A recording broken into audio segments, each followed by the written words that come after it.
Talk to us about the crime that you committed. Me and three other guys, well, I had invited these two minors to come hang out with me. And then I was offering alcohol and drugs, and me and three other guys had them invited to a basement, and it was like things got out of hand, and we kind of had a gang rape on them. Okay. You kind of had a gang rape on them, or you actually did? Well, we did. Okay. Is there anything else you'd like to add? Yeah, that I invited them to a party and didn't protect them, and I wasn't man enough to stop the situation, and I indulged in it. Okay. So you didn't protect them and you indulged in the rape. Yes, That's how you would put it. yes. Okay. What was going on in your life at the time that this occurred? I mean, I really just had a closed mind, not really thinking and feeling entitled to that. I feel that I can do what I want, and I was at a point where felt like I was popular and got accepted by the wrong people, and I just didn't have a care in the world about anything. Okay. All right. I'm going to move to my colleagues and see if they have any questions for you. I'm going to begin with Renee. Renee, do you have any questions for Mr. Washington? I do. So what was your relationship to those young people? Or were they friends? Were they colleagues? Are they any relation to you at all? Well, I'll say they was friends of some friends I had. I met them through my little brother, so it was, So friends of friends kind of situation? yes. Okay. And then what is your relationship with them now? Is there people that you speak to or have any contact with? No, And would they have contact with you in the future, or is that not something that you're expecting? no, nothing I'm expecting. Okay. So was there any, you said there was alcohol and drugs and you were serving it to the victims. Were you using alcohol or drugs during the time of the crime? Yes, we was just partying. It was a partying thing at first. So what drugs were you using at the time? Marijuana, Okay. Anything else? no, Okay. And how long had you been using marijuana up till that point? about 5 or 6 years. Okay. And so have you, since you've been, I'm guessing, sober from marijuana since you've been incarcerated? Yes, and yeah, since about back then, Yeah, since then, since the time of the crime, you haven't really used it since? no, Okay. No issues with K2 while you've been inside? no. Okay. So what's your intention on using marijuana moving forward? Is that something you'd continue to do or not do? No, I had been stopped. It stopped making me feel right, so I've been had stopped using it. All right. So since you've been incarcerated, it looks like you've done quite a few things to use your time well. So it looks like you've completed SOTP, you've completed your high set. Anything that you've enjoyed doing while you've been there? Yes, and I took a few other courses like a Microsoft Office Mhm. computer course. Got certified in OSHA. I took a healthy relationship and working home program. So yeah, it's just really everything just opened my eyes to just be a better me. Yeah. That I don't feel like I need to be incarcerated where I'm taken away from my family and not able to protect and provide for them. And I had children, so it's like everything I learned from all that is like I need to be successful. So how many kids do you have? 4, All right. And are they somebody that you would have contact with moving forward? I heard not immediately when I get out, but I think once I'm out there and work something out. Okay. So if you work through the legal system, you might be able to have some contact with your kids? Yes, I believe so. Okay. And do you have contact with their moms now? Yes, Okay. Yeah, that'd be really important. You want to make sure that you do that the legal way so you don't get in trouble, but it sounds good that you'd have that. So you've also worked yourself up to the highest level of tip in your facility and you're working. So what Yeah. type of work would you like to do if we were to move you forward? Well, starting off I want to go to Tyson's, but I want to get a trade in carpentry and plumbing, and then since I have my high set, I want to get experience in college too, and like try to go for business, marketing. All right. Sounds like you have some good plans.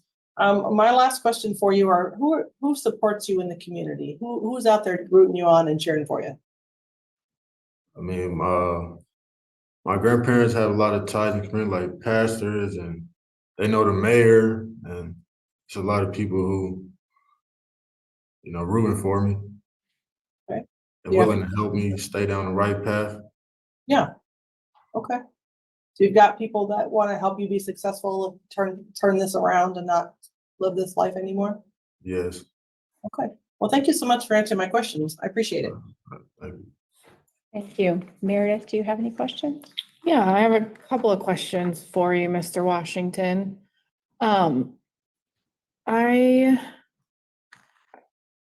I guess my first question is, what's your current status with the gang that you were in? I mean, I don't have a status. I mean, Are you still affiliated with them or talking to them, or where are you at with your participation or talking to those people? I check up on them, make sure, try to see if everybody's staying out of trouble, but I don't just be conversating like that. Okay. So do you consider yourself that you're still a member of the gang? No, Why not? because I'm at a point in my life where I can't afford to be tied into no gangs or being taken away from my family again. And I have about 7 friends who, you know what I'm saying, got killed. So it's like a lot of friends in prison. So it's like I ain't trying to go back through none of that. Okay. And what's that gonna look like when you do leave? Are there gonna be people, trying to pull you back into making those negative decisions? Probably not. No, people know where my mind at, and it ain't involved in being around no negativity. What are the goals that you have that are gonna keep you on that path, down the right path and staying away from those negative people? Well, not surrounding myself around them for one, and working and exercising. It's working and staying far away from them. What are the things that you want to accomplish that would make you feel successful? Really setting up a future where my children don't have to suffer or feel like they have to be in the streets to do things they don't have to do to make it. Things like that. I really want to base my life off now.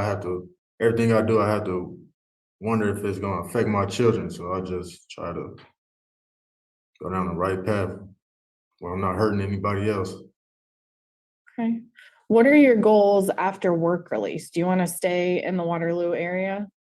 No, not at all. I want to be able to move and just even make it easier to stay away from all the trouble by moving. Do you know where you want to go? To start, probably Cedar Rapids, just 'cause I have a sister and brother there. That's the only tie. I won't know nobody else. So Do your kids live around there? yeah, all my children live in Waterloo.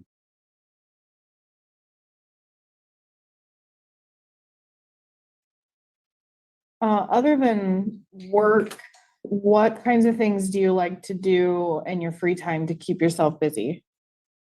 Exercise and since I've been incarcerated, I do a lot of reading now. So I found myself liking to read and play video games, anything to keep me away from unnecessary trouble. Okay.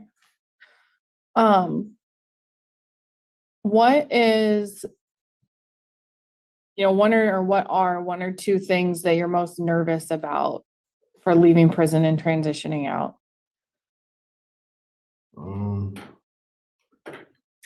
Not able to get a job right away, and just being able to follow the rules, knowing my situation with the registry and all that. Yeah, you are gonna have some living restrictions and some things that might make it a little difficult to find an apartment and all of that up front. Yeah.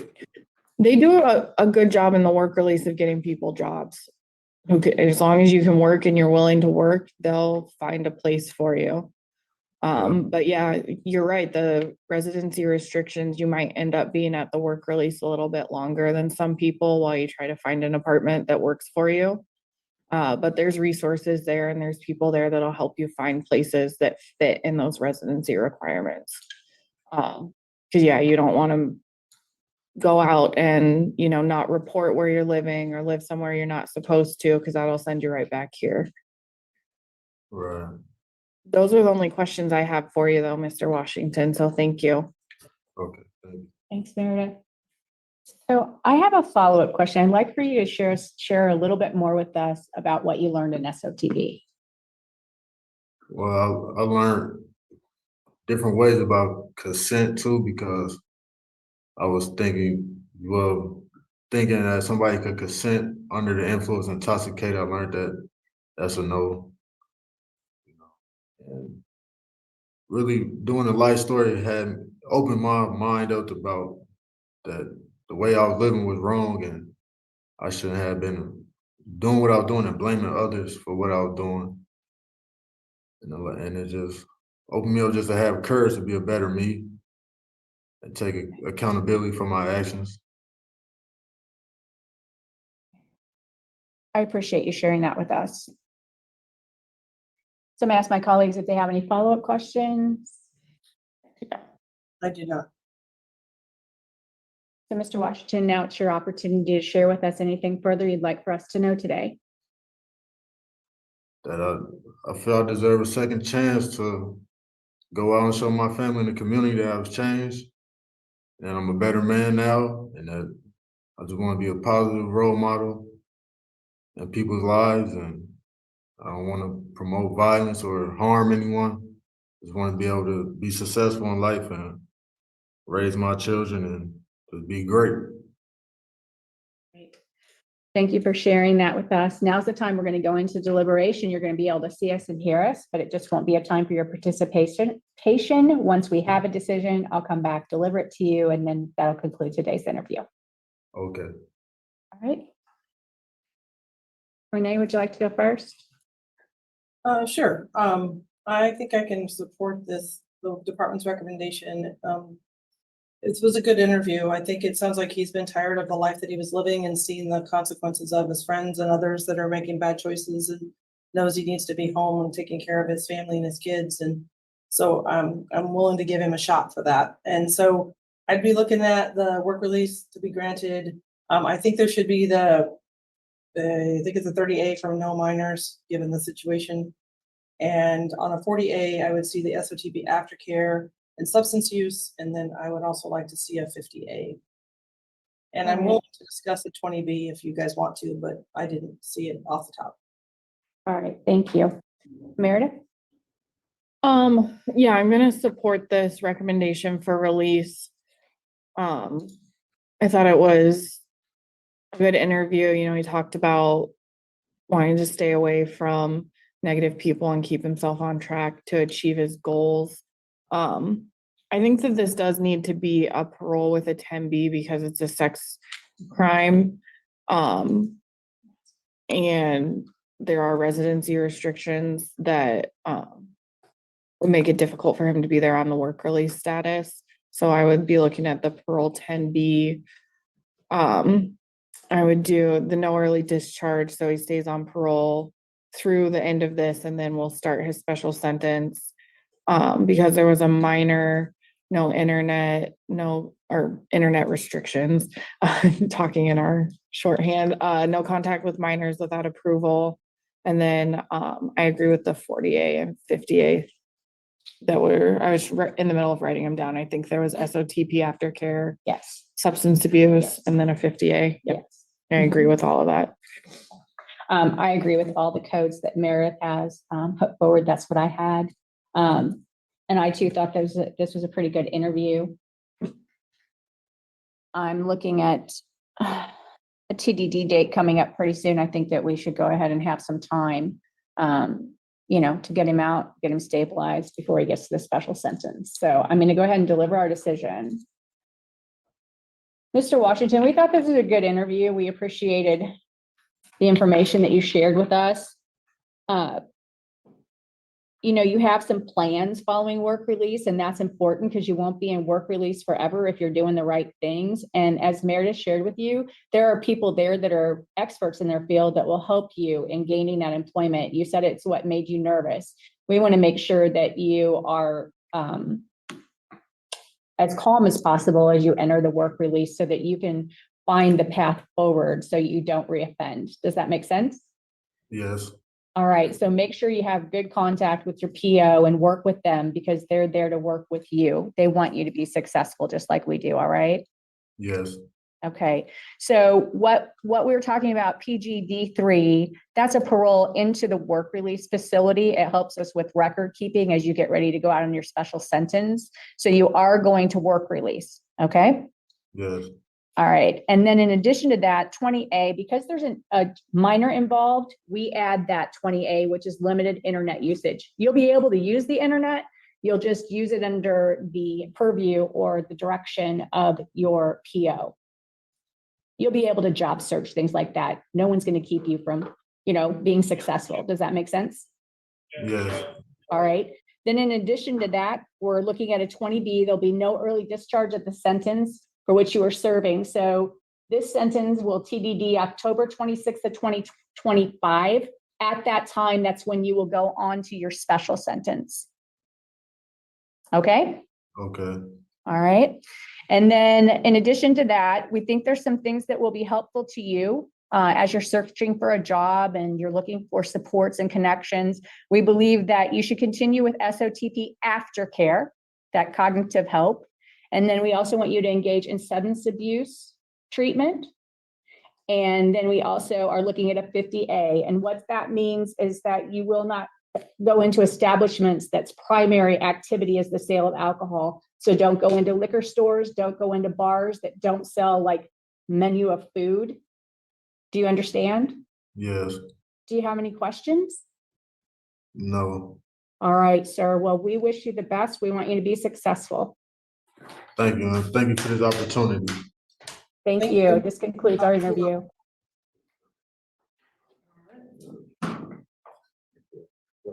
Thank you, Crystal. Yeah, no problem. Thank you. Take care. Okay, let's unpack this, and we're going to unpack this. One is I don't think you would believe this. I know I didn't, but he's today only 27 years old. This is actually Richard found him right here. If you can see my mouse on the red shirt with the glasses is high school graduation picture. Prison. He did not age well in prison.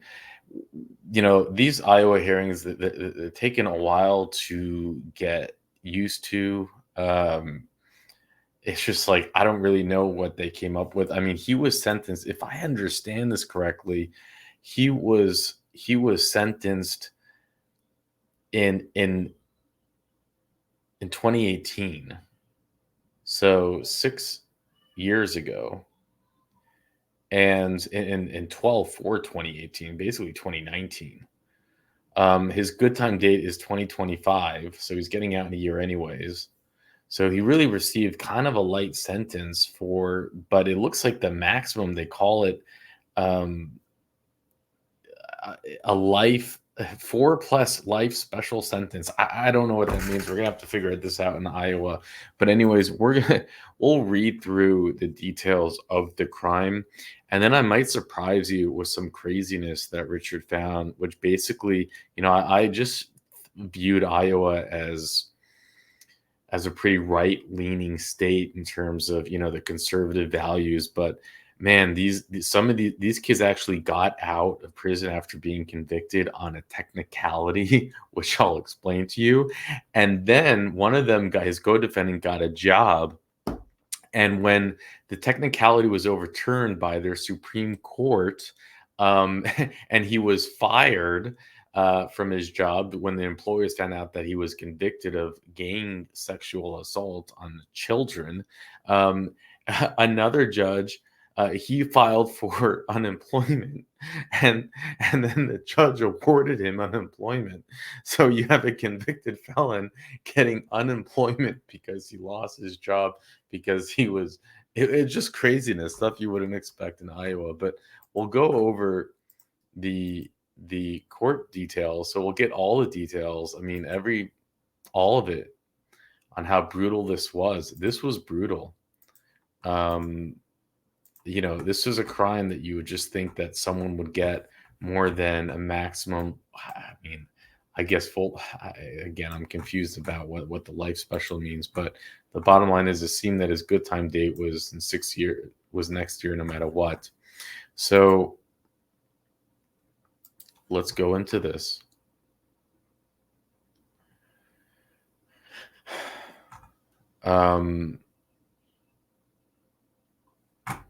Let's go read. In June 2012, Waterloo police responded to an early morning dispatch reporting possible sexual assault. Officers found LM in Gates Park. She appeared groggy and lethargic. LM told police she attended a party at a nearby house. Other partygoers plied LM and her friend JK with liquor. LM was wearing only one shoe and her leggings, and left her leggings behind when she fled the basement of the house, and prompting immediate concern. LM said her friend JK was still there. Police raided the house and located JK in the basement. While locating JK, officers noticed several mattresses on the floor, on the basement floor, as well as used condoms and condom wrappers. If you can imagine that basement floor, just the hellhole down there, right? They also found LM's sandal, a book bag, and a purse. Officer took both girls to the hospital to be examined. The night's traumatic end followed a day of hanging out with friends. LM and JK had been walking down Adams Street when JK's friend, Taevon Washington, called to her from Cordell Smith's house. The girls stopped to talk. Smith offered them a bottle of liquor. Without knowing what kind of alcohol was inside, both girls started drinking. The group moved to a larger gathering at a house on Almond Street. There, about 30 guests passed around bottles of liquor. The girls continued drinking. Later, the girls went for food at a nearby McDonald's. Then they returned to Adams Street and continued partying in the backyard. Eventually, the girls lost each other in the crowd. JK went downstairs with Eric Webster. LM stayed in the yard, chatting with Williams for upward of an hour and a half. Their conversation ended when another partygoer told LM that JK was in the basement and wanted to speak with her. LM went inside looking for JK. She testified Smith was standing behind her at the top of the stairs. He was like butting her down the stairs and pushing his body against hers to propel her down the stairs. Once in the basement, LM saw two mattresses on the floor about a foot apart. She saw JK having sex with Webster on one mattress. Because LM had seen JK and Webster acting friendly earlier that night, she was not surprised to find them having sex. LM said it looked like regular sex. LM testified she approached JK to ask if she needed anything before receiving an answer. But before receiving an answer, LM was pushed onto the other mattress. She recalled Smith ripping off her leggings and underwear. Williams, Washington, and Smith then took turns performing vaginal sex while LM tried to push them away and yelled for them to stop. At one point, someone held her down while Smith assaulted her. Afraid for her life, LM wanted to get out of there.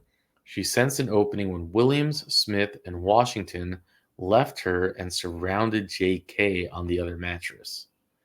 LM grabbed her phone and fled the house. She then ran to the park where she called her friend Tyrone, whose mother contacted police.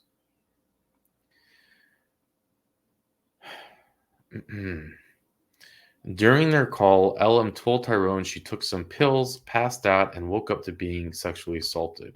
When Tyrone found LM at the park, she looked nervous and shaky. Tyrone spent 5 to 10 minutes with her until police took over.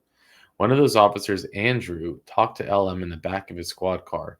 LM told him that she drank from a bottle of Hennessy and passed out. She suspected there was some kind of drug in the bottle.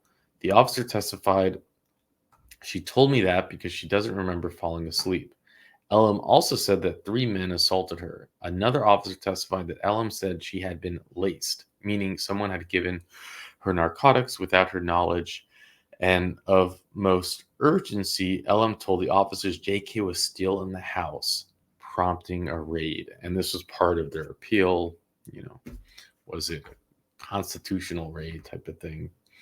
Officers found JK sitting on a mattress in the basement, her arms wrapped around her knees. They went in there with guns and, like a full-on raid. She appeared frightened, not sure what was going on, disoriented, dazed, confused, crying, tears in her eyes. Remember, these are little girls, they're 15 years old. She asked, "Where's my friend at? I don't remember what happened. I don't know where I'm at." JK's testimony more than 6 years later was slightly different. She testified the night of Adams Street party was the first time she had been intoxicated. Can you imagine if that, I'll take her word for it. Why would she 6 years later make that up? The first time, it's crazy.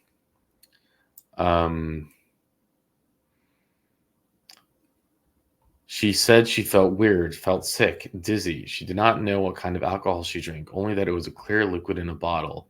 She also smoked the devil's lettuce that night. JK recalled attending the gathering on Almond Street and Adams Street, but she cannot remember going to McDonald's. She testified, "I think I was drunk. Just drunk. I don't remember." Standing outside the Adams Street house, she felt dizzy and lightheaded and took some acetaminophen that Washington handed her. Okay, I'm going to Google that. Hold on. Okay, it's like Motrin to, treat headaches. Okay. Later, JK lost track of LM and searched for her in the crowd outside the house. Eventually, JK went inside to use the bathroom. That's, I guess, if you believe that's what it was. I mean, what 20-year-olds are carrying Motrin with them at a party? But who knows? On the way out, Webster told LM was downstairs and she followed him to the basement. The basement was dark and she heard a sound like someone crying. JK wondered if it was LM, but then she was getting pushed around. Onto the bed. JK testified that several males, including Williams, performed sex acts against her while she told him to stop. Prosecutors asked, "Did you feel as though you could have gotten away at that point?" JK responded no, and explained she couldn't even function. She felt helpless, like she could do nothing for herself. JK also testified that she did not recall LM approaching her while Webster was on top of her. At the hospital, 2 sexual assault nurses examined LM and JK and administered assault kits. The nurses who examined JK said her behavior was controlled and quiet, but sleepy. JK told the nurse she was hanging out with her friends and had a headache. Someone gave her some pills and she fell asleep, awakening to someone on top of her. Maybe I was right about those pills. JK identified that person as Smith. JK gave the following account to the nurse. She describes her surroundings as a bed in the basement. She could hear her friends screaming but could not see her. Someone was holding her arms, and the perpetrator was yelling at her to shut the F up. JK told the nurse she started yelling, "Get off of me." JK described the 3 men who assaulted her. JK also recalled passing out and waking up sometime later. The nurse who examined LM testified that LM said Washington gave her a clear liquid in a bottle to drink. LM described the men pulling off her leggings and ripping her underwear, followed by 3 sex acts. She described crying and telling them to stop. LM also reported she briefly had a lapse of consciousness. The girls underwent toxicology testing several hours after leaving the house. LM had a blood alcohol content of 0.114, well over the legal limit. For driving, JK was not under 15, right? But I was 0.025. She also had Mary J, and she did have that in her system. Huh. Okay. The toxicology report did not show that either girl tested positive for a date rape drug, according to the lead investigator. I mean, if they truly didn't, if one of them never drank before, drinking and smoking will definitely put you in that. Can put you in that. Even if you have, if you drink a lot and smoke, man, you can get the. I mean, I'm sure a lot of us have been in situations where we get to the point where.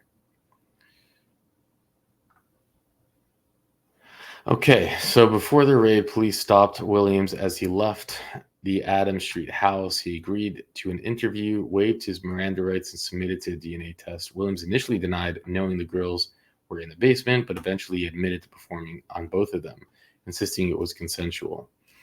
Again, this is, what's so enraging about this is, remember, they're 15. He's an adult male. It's like, who cares, first of all, if it was consensual? Like, you would lock them up, and then it's sexual assault, and then it's kidnapping. There's all those things that you would get, and he still only gets like a 5-year, he serves 5 years. But what might piss you off more is that they let them out of jail without even holding them over the night, even with his confession. So the Division of Criminal Investigation, DCI, later matched DNA profiles and samples found at the scene in the girls' kits. The state called DCI criminalist to testify about the findings. Police apprehended Williams, co-defendant, Washington in October 2013. So they don't. Richard put in a bund like I have 10 links that Richard put in, and they see right here. This is where it is. He filed an appeal to move and dismiss the case, saying that the state violated his rights by a speedy indictment. See, in Iowa, there's this interesting law where once you get initially arrested, you have to have a speedy indictment. And they waited like 50 days or something, give or take, before indicting them for this. So they had them in jail. They had a confession by one of them, and they did not arrest at least that one of them who confessed, which is insane. How do you drop the ball like that? You don't need it to even be sexual assault at that point. Forget that you have enough evidence that it was. They're underage. And they didn't arrest them. And then that caused all of this problems when they took them to court. They actually won this appeal about the speedy indictment. It was then overturned, but that's what kicked in the whole unemployment debacle. And it just makes you wonder how, like, why would the police not have charged them right then and there? You have the confession. They're underage. You don't even need the confession. You have two girls who are victims who are claiming that they, I just don't, that's enough to make an arrest happen.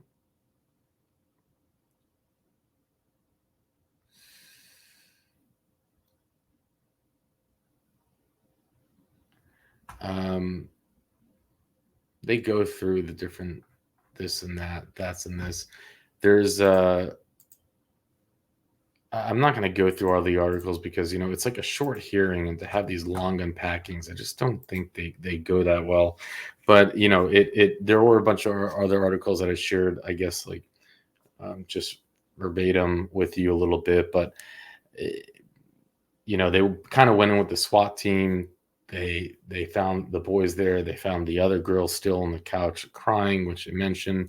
They take them in, the boys. They take the men into the police station. One of them confesses. They let them go. It's crazy. The whole thing's crazy. And then when it's all said and done, there's no DA because, of course, why would there be? And his good time date was 10/26/2025. And he was only incarcerated on 12/4/2018. I don't know, you just can't make this stuff up. And they're like, oh, you had a great hearing. I think you're doing great. Yeah, that's great. It's like, what are you talking about? They went in there knowing they wanted to grant. You know, you really get to see how states operate. You get to go under the hood. And that's what we do with these parole hearings. I think it's fascinating. And it's important to show this, to show the good, the bad, and the good, the bad, the ugly. And it certainly makes me appreciate Louisiana a lot more. Anyways, thank you, Richard, for the info. And with that, I'll let you go. Okay, thank you. Are you ready to get started? Yes, ma'am. All right, so it looks like you're in on a revocation with an OWI. So can you just talk to us about what was going on and what led to the circumstances of this OWI and you revoking your special sentence? Yes, I have a history of alcohol for the last 5 years since my original crime of conviction. And in particular with my ex-wife, whose name is Noelle. And we're dear friends and love each other, even though we're divorced now. But we had a history of being also each other's worst enemy in terms of when we got together, we drank. And so once again, I met up with her and had several drinks and drove her car back home and was pulled over because one of her lights was out. Fortunately for me and the citizens of Fairfield, Iowa, she has moved to Redding, California. And so any communication that we have would be via texting. Okay. So you said that it's been about the last 5 years that your alcohol issues have been severe. Yes, ma'am. Right. Did you have any history before that, or is there anything in particular that you think prompted it other than your relationship? Well, you know, I made a very huge mistake, the biggest mistake of my life for my crime of conviction, which, as I'm sure you see on the records here, was therapist having sex with a client. As a result of that stupid decision, which I take 100% responsibility for.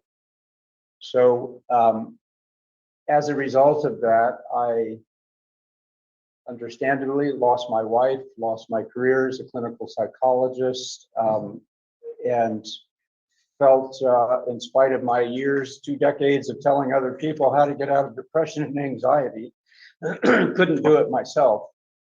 So I turned to alcohol and found it to help with that. However, it was a probation violation, and in the long run, of course, it didn't help. It's just made matters worse and worse. So that was my really prelude to the whole thing. Had you ever tried any sort of treatment for your alcohol out in the community, or is this your first time with any amount of sobriety? No, I have, each time I have been away from my former spouse, Noelle, she doesn't drink and I don't drink, or she drinks very little and I don't drink. We're just like teenage kids around each other who say, hey, let's get a bottle of wine. So I've had, whenever I'm not around her, I'm sober. So I don't consider myself an alcoholic, but I have that door that can fling wide open if I hang with the wrong company. And that isn't just Noelle. It could be anybody who's a drinker and says, let's get a drink. So that's one of the things I've learned is do not hang out with people who drink. So is your plan to not drink alcohol in the future, or do you think that you're somebody who can drink and manage that? No, I don't plan on drinking at all. As a matter of fact, I went from age 17 until about age 50, 52, 53, maybe 55 without alcohol. I didn't drink because of my spiritual convictions. And I knew it was bad for the brain. As a psychologist, I knew what it did to people. I even worked in a drug and alcohol center for quite some time out in California. I worked with clients who were alcohol. I saw the destruction that it caused. The old saying, doctor, save thy physician, save thyself, didn't work for me. And so I just can't hang with people, and I can't that drink alcohol, and I can't participate in it myself. And then I think my final question for you before I'm gonna see if my colleagues have anything to ask is, so you had mentioned that you used it to cope with the loss of your career and everything that came out of your first conviction. So how are you managing your mental health now? Well, the irony of it is, of course, is that the promise of alcohol is that it helps. The truth of the matter is it's very destructive. So I managed my health by not consuming alcohol. I've also managed it by returning to my Christian roots and my deepest spiritual convictions.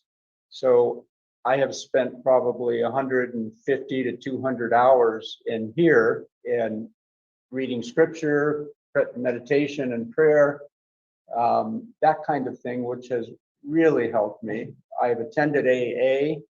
I've read a couple of books on recovery, which were helpful. And of course, I took the Prime for Life class, which is why I was sent here, which was extremely enlightening. So those kind of things have helped me commit to something that I already knew was good for me, but didn't have the backbone, the strength, the intelligence to do it. But now I feel that I do. Okay. And are you taking any medication right now? I take daily. Is that something that you plan to continue with? I do plan to continue it for a while, but I've also begun a vigorous exercise program since being here, running and lifting weights and calisthenics 6 days a week. And I find that when I exercise and get to a certain point, I don't. So I probably, with my physician's blessings, will taper down and end that by Christmas time. All It's right. a road. Yep. All right. Well, thank you for answering the questions that I had for you. I'm going to go to my colleagues now. James, do you have any questions? Yes. Hey, thank you. How are you doing this morning, Mr. Pumphrey? I'm doing as well as I can under the feeling a little bit of anxiety for meeting with you folks, but thank you for asking. Okay, thank you. When I was listening to you speak, did I hear you by saying that you don't feel that you have an alcohol problem? Oh, no, I have a problem. And that problem ignites when I'm around a person that is a friend of mine that I'm close to and I drink. Then I drink if they're drinking. So my problem is I have an addictive personality. If I find something good to be addicted to, then I'm all into that. If I find something bad to get addicted to, I'm all into that. So I don't do drugs. It's just been alcohol because I found myself around people. I placed myself around people who drank. Okay. So when you were working with your PO, what was that relationship like, and how did you communicate those type of issues with him or her?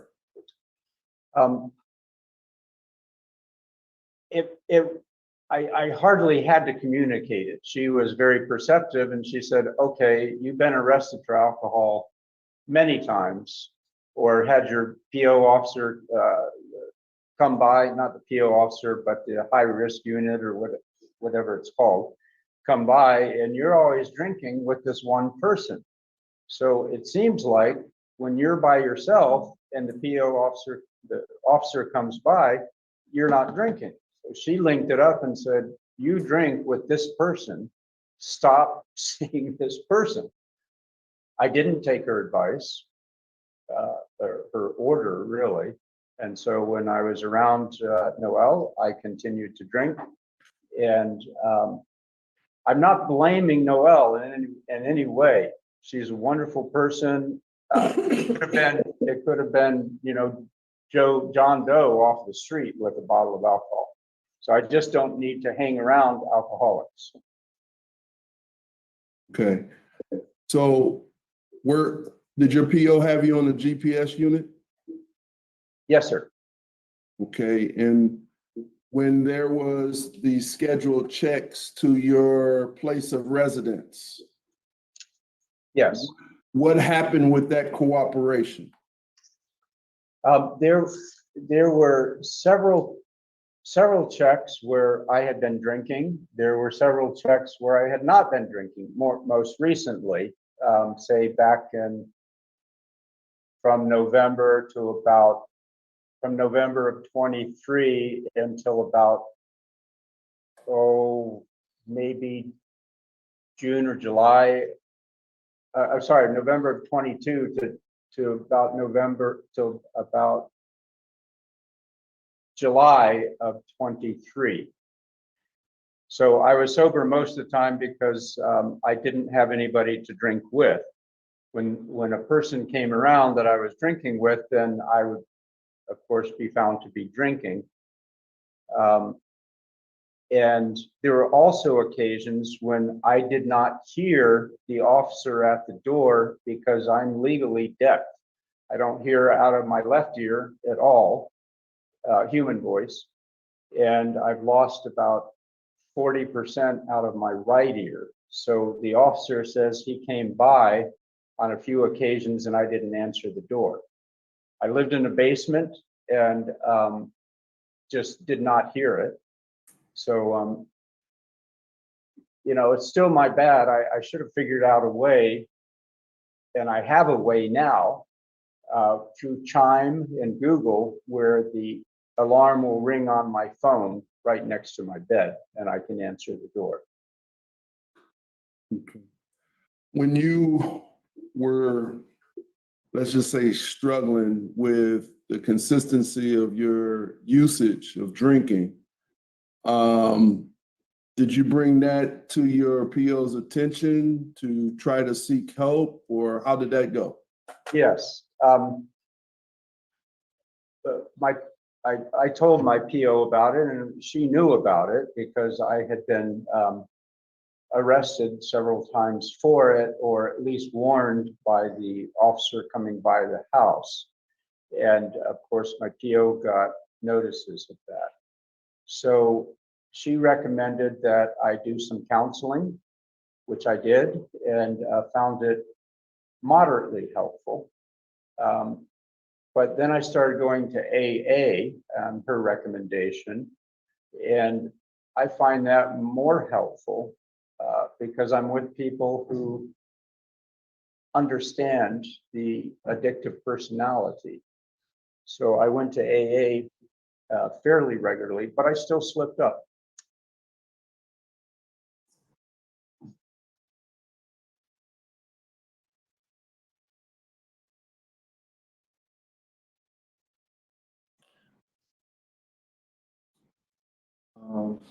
I'd like to ask my questions for now.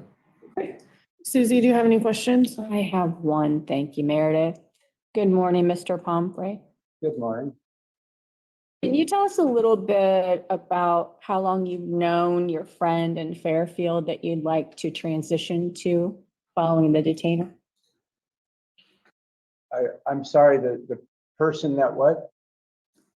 Let me move this closer to me. Can you hear me now? Yes. Okay.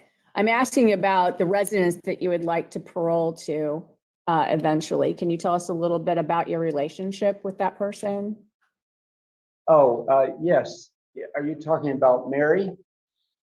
Yes, that's who I see that you're wanting to parole to. Yes, I had that approved by my PO and some other representative of, I think it was the DOC. I've known Mary for probably about 10 years. I worked with her son. That's how I got to know her. As a clinical psychologist, I worked with her son and her youngest adopted daughter. And so I got to know her because she would come in and ask me how they were doing and so forth. The son was old enough where I couldn't say much about it. The daughter was 5 years old, so I could, of course, talk with her about it. But the limitation of having any kind of a romantic relationship is 3 years, as I found out. The limitation for being with someone who was a former client is, I imagine, around 3 years itself. It's been about 10 years now since I've had any psychological interactions with her son or her daughter, and certainly not Mary. Thank you. You've answered my question. Thank you, Mary. You're welcome. I have a couple of additional questions for you. What are your plans for employment? I have a job. It pays $29 an hour, which is pretty good for Fairfield. And I've already secured that employment with a retired physician. And I'm going to be the handy person around his rather large dwelling. And so I will do that starting on, the first week that I'm back in Fairfield. Okay. I had seen something about working at, I think, Amrita's Aromas. Is that no longer the plan? Amrita is a possibility. They told me that I could come back. The only difficulty with that is that the pay is about half of what I've been offered. I enjoyed it. I was a writer there and I enjoyed it. A good crew, good people. It's just that the pay wasn't good. Okay. So the job that you were talking about as being like a handyman around the house, how many hours would that be? That is 25 hours a week. My parole stipulation is that I work at least that I work some each week. My parole officer said it wasn't stipulated that I had to work 40 or this or that. So because I'm in my 70th year now, I will be able to collect Social Security, and then I will also work 25 hours a week with this particular physician. Okay. And then what other things do you do to fill your free time? To fill what? To fill your free time. Oh, well, I'm an avid runner, but I had stopped running. I used to compete around the state and in my age category. And so I have the hobby of running. I'm also an avid writer, and I spend about 3 hours every day writing. Now with my added routine of meditation, reading of scriptures, prayer, contemplation, church, that kind of thing, it's another avenue for me to fill my days with something meaningful. And so, yes, that I'm also saving to move out of state. Okay, where out of state would you like to move to? I'm thinking to move to my home, Asheville, North Carolina. Okay, and then I guess, so we've talked a little bit about your placement plan, but not any other support that you might have in the Fairfield community. So can you talk to us about that a little bit? Yes, I have many, many friends in the Fairfield area. That's why I moved there from Asheville. And so I've been in and out of Fairfield since 1980. So I have a large support community, a very healthy, very loving, supportive individuals. And so social events will be with people who don't drink, who hold the same values that I do. And I know that I'm welcomed back by them. Do you have any family in Fairfield? No, I don't. My sister is living in Iceland, and my brother lives in Asheville, North Carolina, and my parents are deceased. Do you have much contact with your siblings? Yes, absolutely. We're very close knit, and my brother is happy to think that I might move back there, and my sister may actually move to Tennessee from Iceland. So that would be very helpful to me.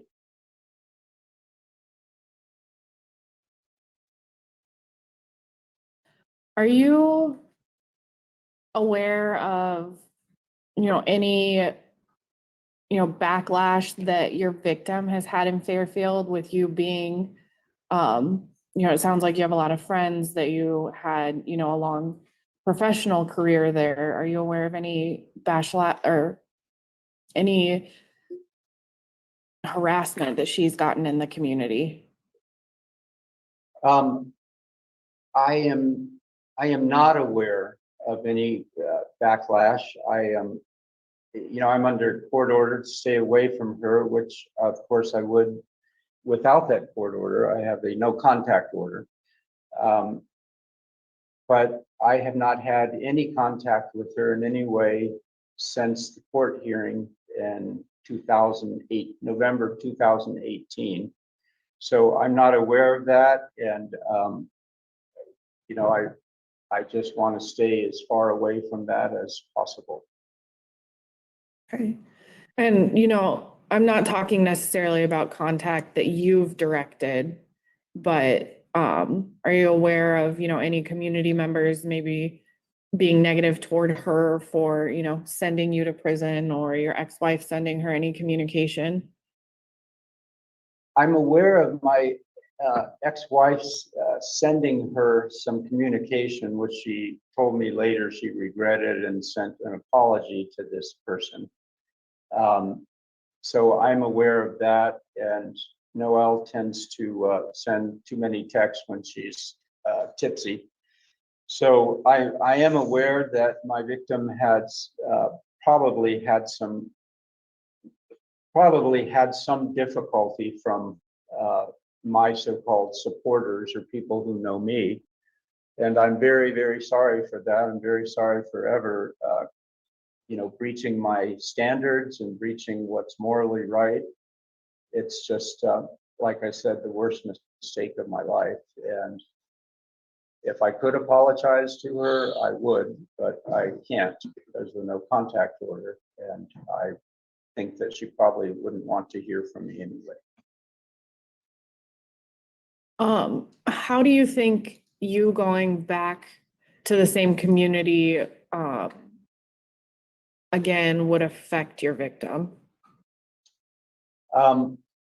Well, I am pretty sure that she would say that it will affect her tremendously. She has promised to make my life hell at every opportunity she could. And she has held true to that. And I don't blame her. I would be angry too. I ended up marrying one of her good friends, and I know that really upset her. And it was just a big mess. 100% my fault. If it impacts her, then I'm sorry. I don't see her around town. I don't seek her out. I don't engage with conversations with people that have to do with her. I just say, I don't do that. I don't go there. It may increase her anxiety. And again, I'm sorry for that, but I'm also moving out of town as soon as I can save money. And I'm sure that she will be happy to hear that. And so she won't have to worry about that anymore, but I need to come back to town to earn some money to move. I appreciate that. And then my final question for you is, because it looks like we're sending you to settle a detainer first. So can you talk to us about the circumstances of the dependent adult abuse that led to the detainer being placed? Yes. So this gets a little complicated. I'll try to keep it short and simple. I worked for an individual, two brothers. I worked for two brothers, John and Mark Halberstadt. John was 81 years old and had MS. Mark is 77 and he's a little disturbed, mentally disturbed. I don't know if it's bipolar or what, but he's a little disturbed. I've been friends of both of theirs for over 30 years. So John, whom I was taking care of, used to give me his credit card almost every day. I worked for them 7 days a week, taking care of John. He used to give me his credit card to get him food, to get him ice cream, to pick up something here or there. I'd take him to Iowa City, so he'd give me his credit card and we'd spend the day there shopping, eating, that kind of thing.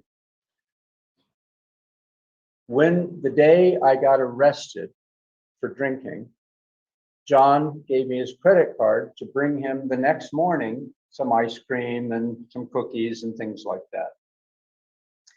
That evening, I got arrested driving Noel's car. I got the OWI. I had the credit card in my pants pocket. So I called Noel and said, please come and pick up all of my belongings because I'm going to be going to prison. She came the next day, took John's credit card.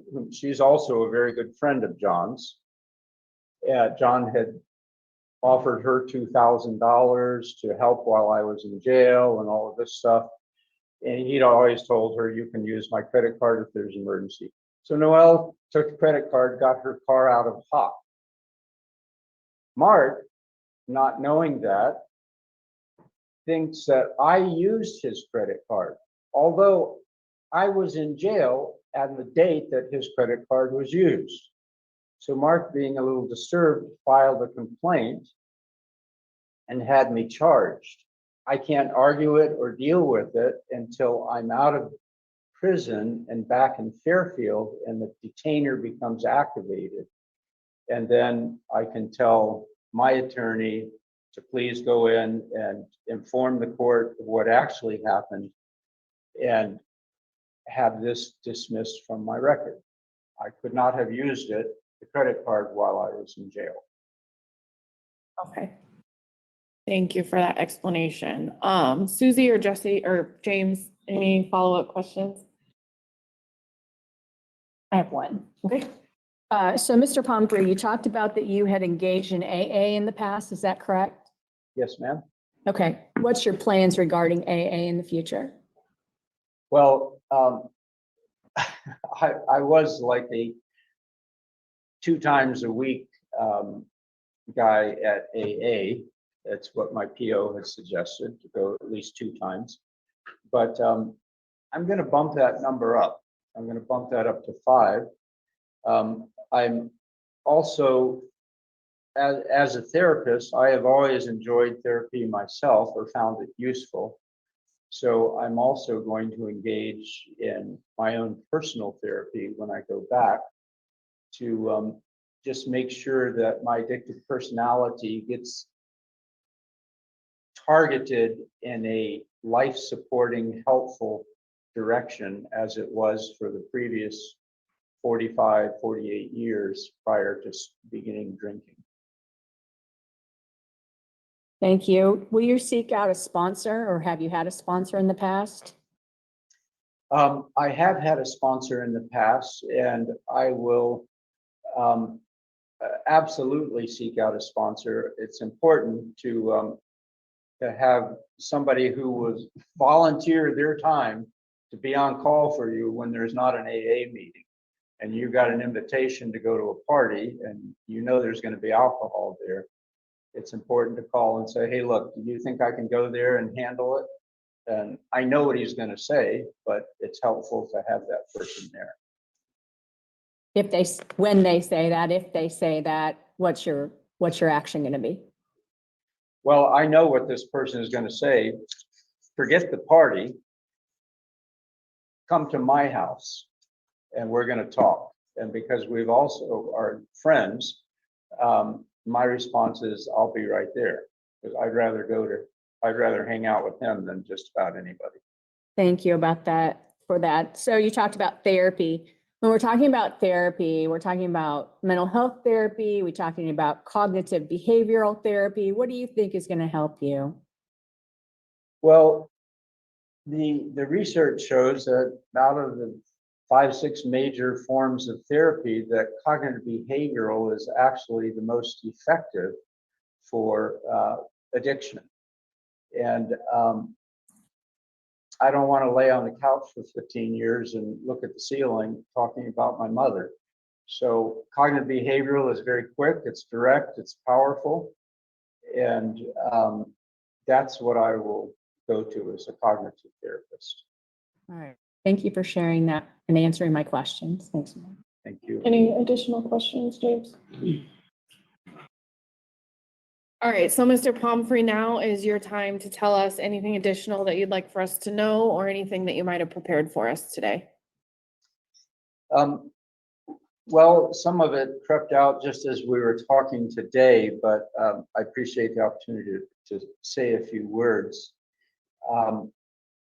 One thing that I've learned in these last few months is how precious, how invaluable life really is. And what I mean is life as we were designed to have it.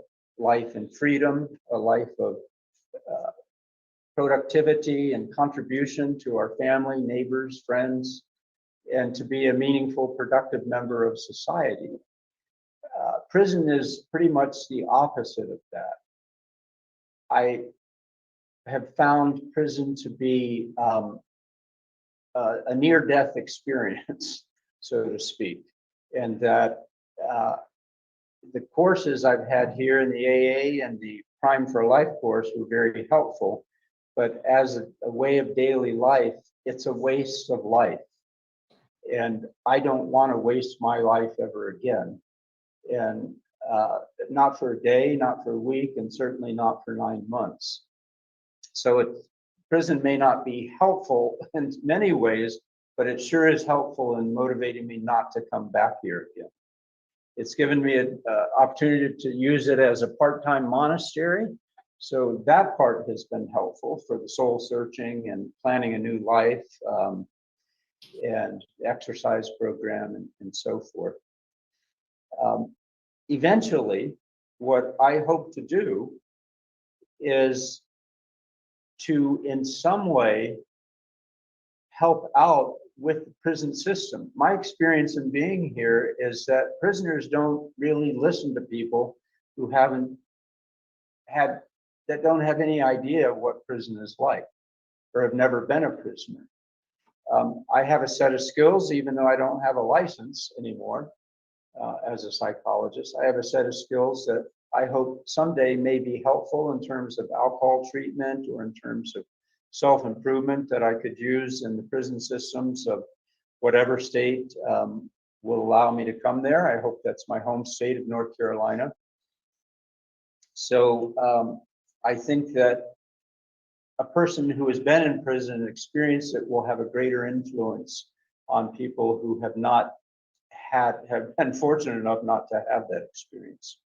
So I would like to do that for 5-6 years, being that I'm close to 70, I would probably retire around age 75, 76, and spend the rest of my time writing, hopefully with books that are helpful and uplifting to other people and other individuals who have been unfortunate like myself and screwed up their lives. So that's my plans for the future, and I hope that those will come true, and I appreciate that opportunity and time to speak with you. All right, thank you for that. Sit back and listen, and we'll let you know what our decision is. Okay. All right, so colleagues, it looks like, so we have a recommendation to start at his detainer, and I'm looking at with the TDD, it looks like we have a couple of options. We could do an immediate parole order for the OWI to the detainer, and then we'd enter a second order for the special sentence, or we could just do one order with a future effective date of 8/2, and then it would just be going to the detainer and then finishing out the special sentence that is in effect until 27. So with those, I guess, two options on the table, what are your thoughts on the recommendation?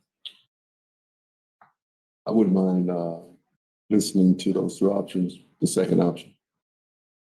The TDD of 8/2, and then we'll just do the special sentence. Correct. Okay. Susie, what are your thoughts? Yeah, I was at that 8/2 date, but I'm also looking at what more is going to happen inside the prison. And so then I started leaning toward the parole first on that OWI and going to the detainer, which is going to take some time to get through. Can we move him to the detainer with the 10B? That way it falls back and can he still work through that detainer if he were in work release? So he would be at the county jail while the detainer is going on. The 10B would just be after the detainer. Okay, so he will sit with the jail during the time that he rests. I think I could go ahead and put you D3 here, knowing that he's going to go into another area of incarceration for the detainer. Okay. And they're not looking for the 10B, they're looking for the parole to the friend.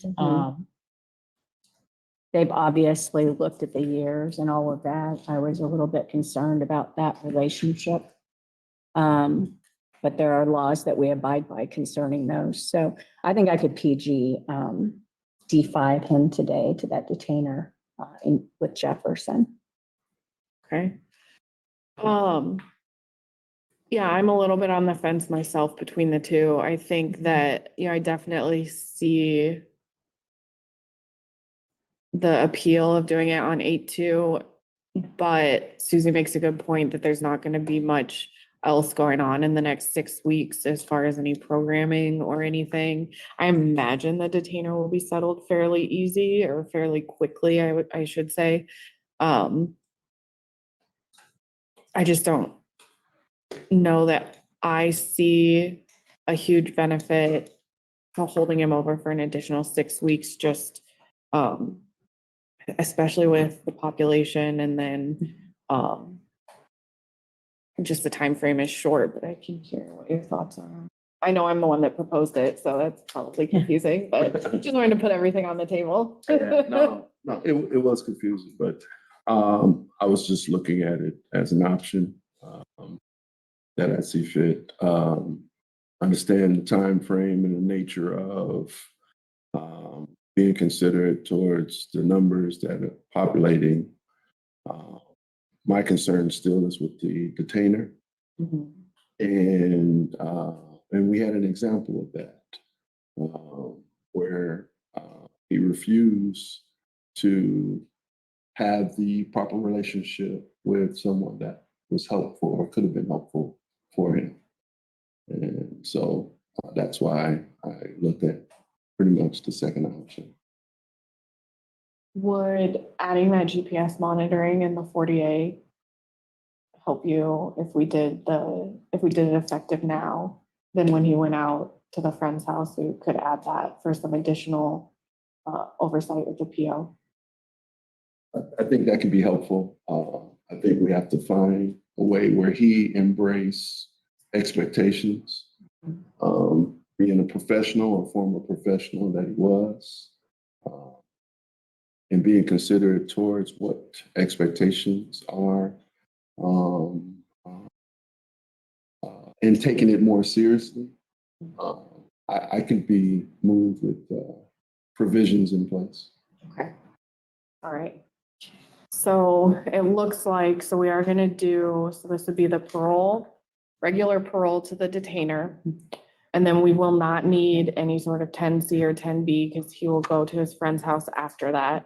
So this order that we're doing will just be for the parole for the OWI, and then we'll do a subsequent special sentence order. So on this one, I see a no early discharge, a 40A for substance abuse, mental health, medication compliance, GPS, and then a 50A. Let me make sure I write that down. So Yeah, that's what I had too. And Meredith, I wouldn't mind adding the cognitive in there. It sounds like it's something that he is willing to participate in and believes that it will be helpful to him. So I would be okay in adding cognitive in as well. But I agree with all the rest of those codes.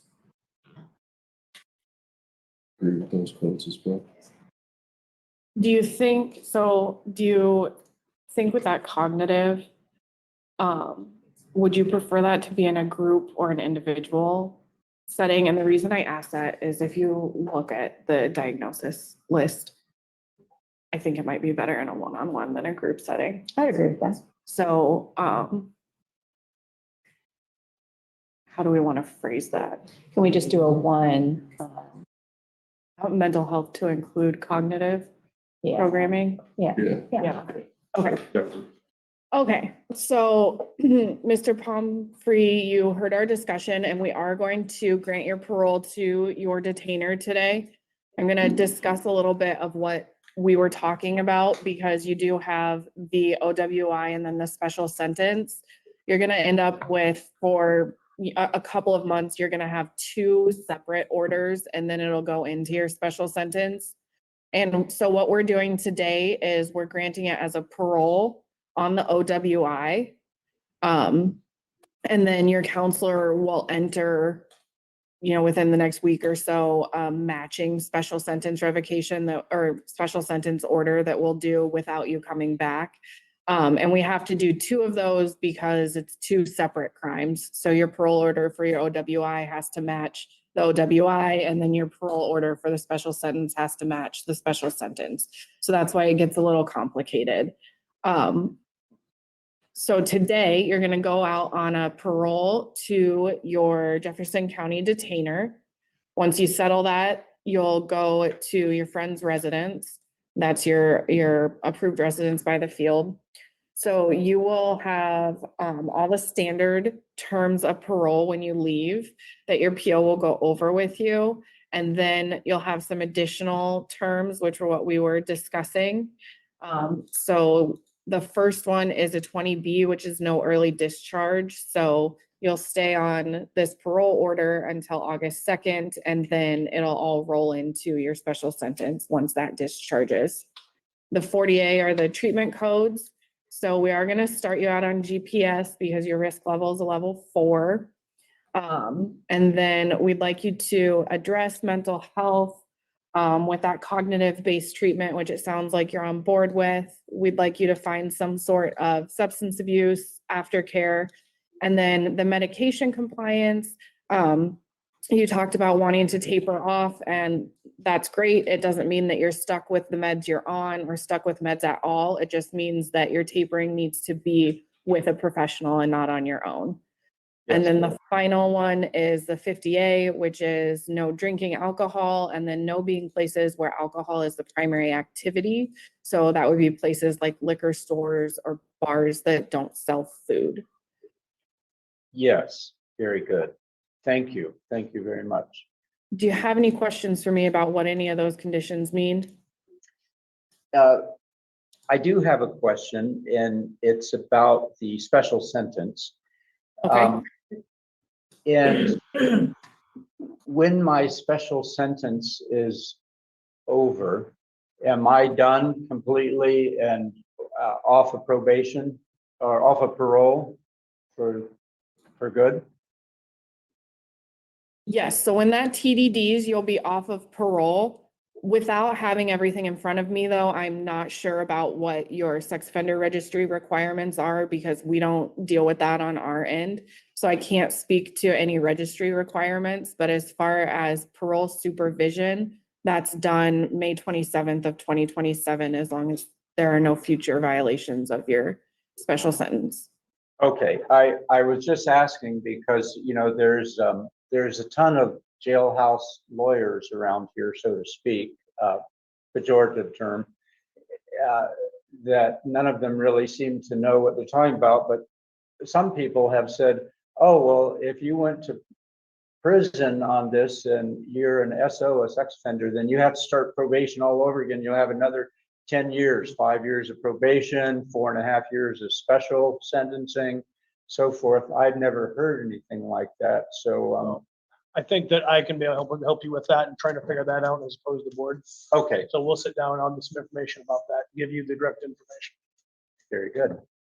Yeah, it sounds like they are maybe getting confused with some of the registry requirements because that tolls while you're in prison, the 10 years for that. Okay. Yeah, you can talk that over with your counselor. Any other questions for us? I don't, but I do want to sincerely thank you for trusting me to get out a few weeks early is a lifetime here. So thank you very much for that, and I will honor your trust, I promise. All right, well, thank you for your time today. Thank you. Thank you, board. Thanks. Good luck.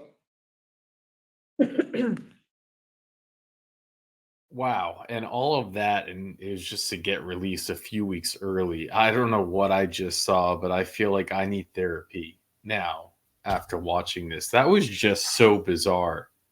I don't know if it's just me, but that guy gave me serious creepy vibes. Like, if you had to cast someone for like the scary serial killer type, I think he would be a top pick for me.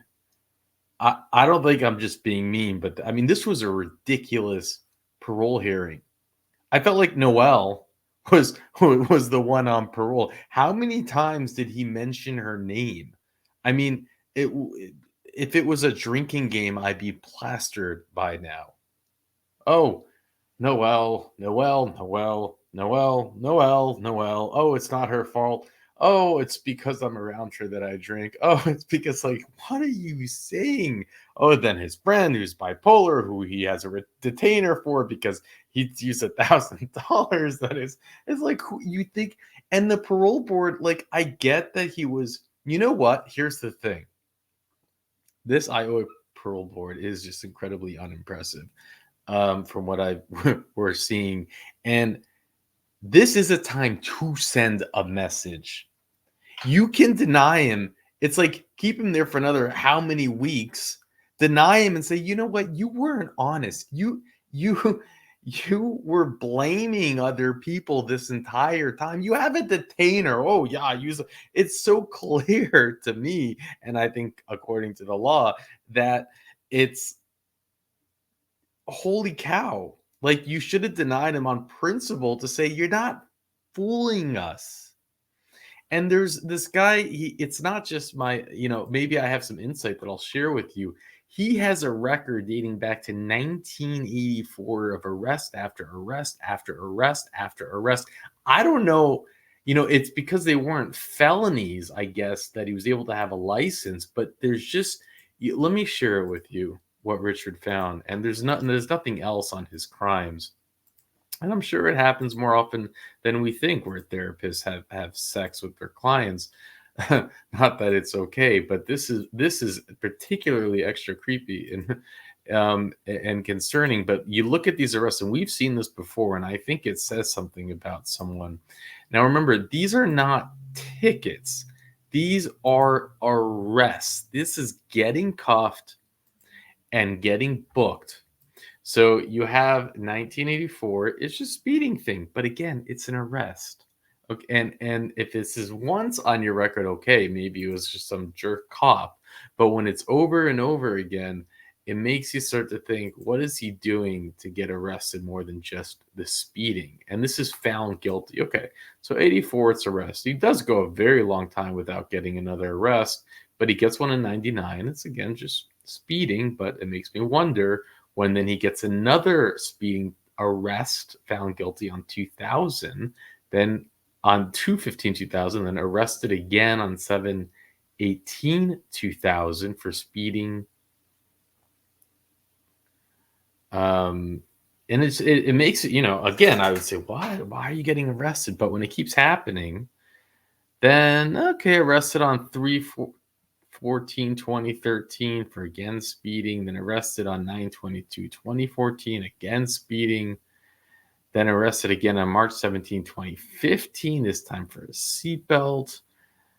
Then arrested on March 30th, 2015, which would have been 13 days later, speeding general limits. So another speeding ticket. Police would have known him quite well by this time. Arrested again on June 1st, 2015, speeding.